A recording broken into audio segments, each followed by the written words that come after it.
एक diploma college भी नहीं है कि अगर डिप्लोमा भी किसी को करना है तो या तो बिहार से बाहर जाएंगे, झारखंड जाएंगे या फिर दिल्ली जाएंगे या फिर इवन पटना जाएंगे।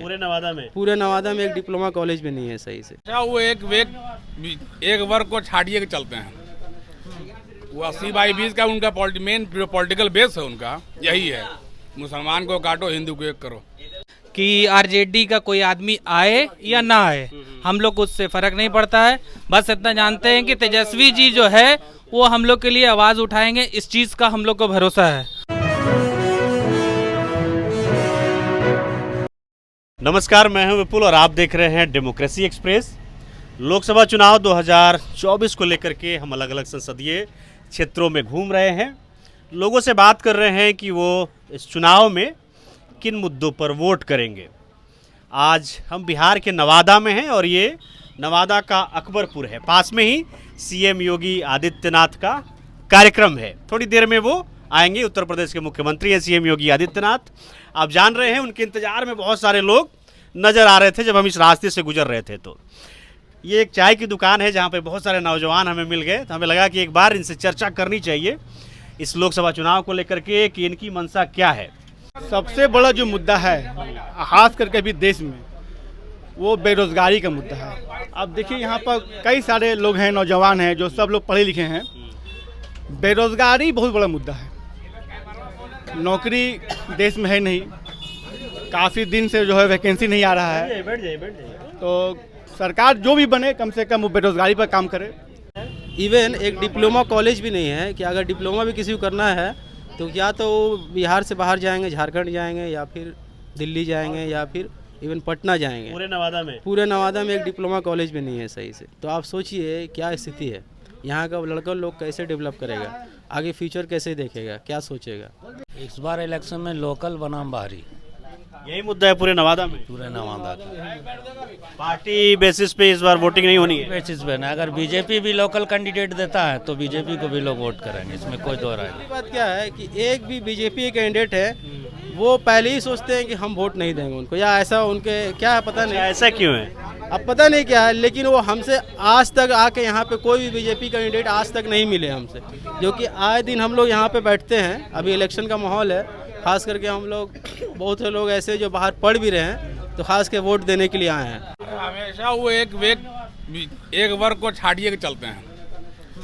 वो 80/20 का उनका मेन पॉलिटिकल बेस है, उनका यही है, मुसलमान को काटो हिंदू को एक करो।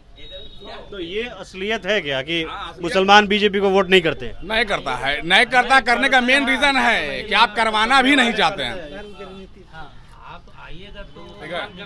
आप तो पहुंच ही नहीं रहे, आप हमसे दूरी बना के हैं, तो फिर आपसे क्यों सटेगा लोग।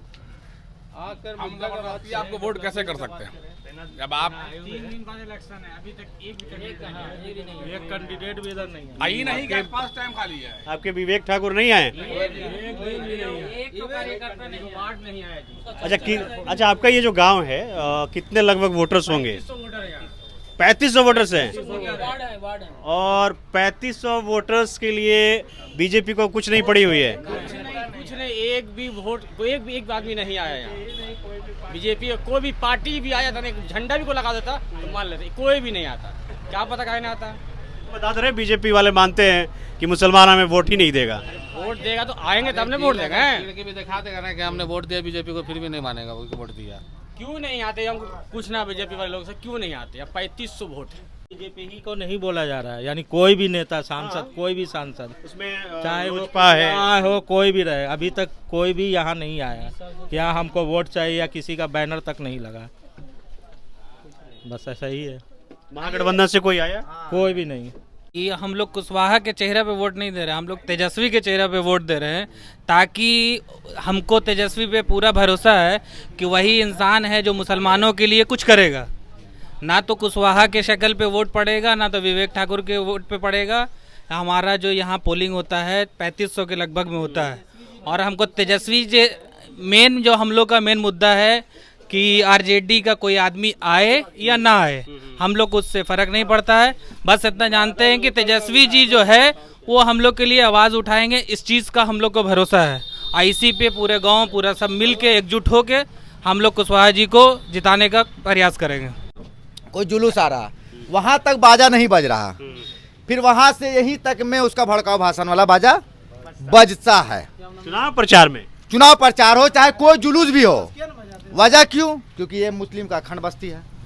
यहाँ पे भड़काऊ वाला भाषण अगर बजेगा तो चिढ़ेगा, उसका फायदा उनको मिलेगा। उनको फायदा उनको मिलेगा, हम खामोश रहेंगे तो नहीं मिलेगा।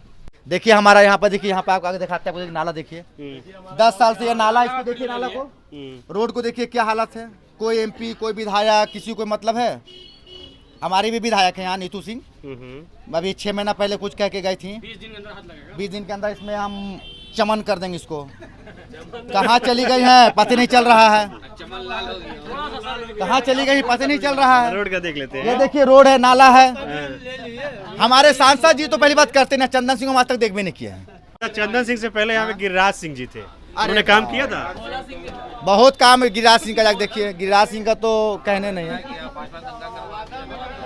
जब तक रहे वो दंगे दंगा रहा। अच्छा, हाँ, लोकल हो तो बेहतर रहेगा, लोकल से मिल सकता है आदमी, बात कर सकता है, लोकल बेहतर रहेगा। काम का जो इलाका है वो डेवलपमेंट की रेस में काफी पीछे है। ये नवादा है, नवादा का अकबरपुर। हम संसदीय क्षेत्रों में अलग अलग जगहों पर जा रहे हैं, लोगों से बात कर रहे हैं। नवादा का जो निष्कर्ष है, हमें वो मालूम पड़ता है कि लोग ये चाहते हैं इस बार यहाँ के लोकल को चुना जाए, और लोकल बनाम बाहरी की लड़ाई है। हम मुस्लिम कम्युनिटी के कुछ नौजवान थे जिनसे बातचीत कर रहे थे। आपको ये बातचीत कैसी लगी आप हमें ज़रूर बताएं। बाकी ऐसे ही वीडियोज़ के लिए आप देखते रहिए डेमोक्रेसी एक्सप्रेस।